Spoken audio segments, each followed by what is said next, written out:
Growing Up on a Farm in Kentucky. Stories by Stan Schmidt. Episode 18. Two-cylinder.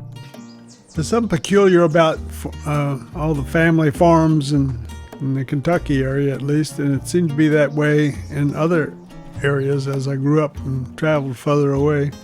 But people would have a preference for, say, like a Chevrolet truck versus a Ford truck. My dad always had Chevrolet trucks. And somehow, as a kid, we just assumed they were better than Ford trucks, even though we didn't know a thing about them. And my dad always had a Case tractor and Case baler and everything, a Case combine.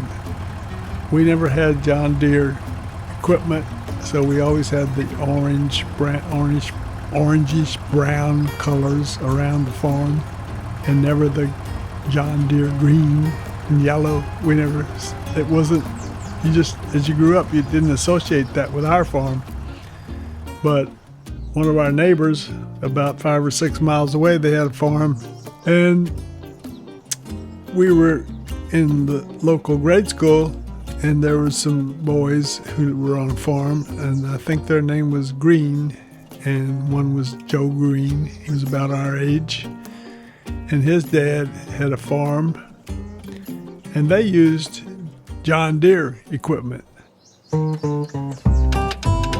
And I still remember waking up in the morning to the sound of a John Deere tractor coming up our road to our house.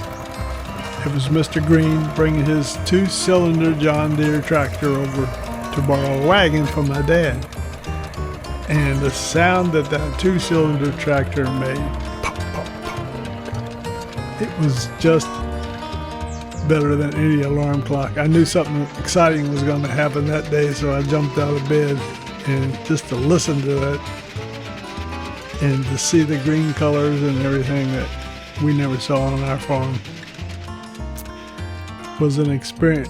It was just like part of the excitement that you never knew what was going to happen and what my dad was going to be up to from day to day. He was always starting or doing something, and people were coming over either to buy things, buy eggs, buy potatoes. You never buy corn or hay, and people would stay and talk, and they'd talk about our farm, and we would have conversations that sometimes lasted 15, 20, 30 minutes, and people were always interested. I didn't know there was a farm back here, and then they would just start talking and talk about their relatives and everything.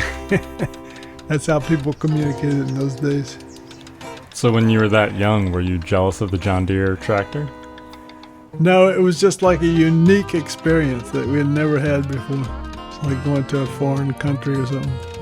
You didn't have any two-cylinders, or was it just the fact that No, it was we the didn't. John The Deere? cases ran smooth, and they were like at least 4 cylinders. So they were completely different sound and easier. I think the John Deeres were taller and bigger and louder and noisier and seemed a lot more dangerous, and I didn't want to get near them. But they're exciting to hear from a distance. How old were you then? I was really young then, probably 5 or 6, 7, something like that. It's hard to remember how old you were. Must have been pretty young to be so impressed by a simple tractor, but I started realizing that all farmers thought alike, and they didn't all have the same political persuasion. It all really made you think. I used to like to read the Farm Journal. It was a magazine that came about once a month, and we always got the newspaper, and my brothers and I all learned to really read every article in the newspaper or the magazines. And I like reading the farm magazines because I learned a lot about farming. Farmers didn't talk a lot, so you had to pick it up on the fly, but you could really learn a lot about reading the farm magazines. And my brother Frank got more into business and politics and other articles, and I guess I was a little later on that, but your experiences key your interest. And then if you see an article, I still remember reading an article about this farmer that, well, it wasn't even an article. They would have cartoons in the farm magazine. And the first cartoon, you'd see the cow eating grass in its pasture, and there would be a fence there, a barbed wire fence. And then the cow would look over in the next section of the cartoon. He would look over and see green grass on the other side of the fence. And then he would, in the next section, he'd stick his head through the fence, and it would be near a post. And then while he was eating grass on the other side of the fence with his head right next to the post, he would look over around the side of the post, and he'd see green grass on his side of the post and wrap his whole neck all the way around the post to get the green grass on the other side of the fence. And that was supposed to be a wise lesson for farmers, I guess. Grass is always greener on the other side of the fence.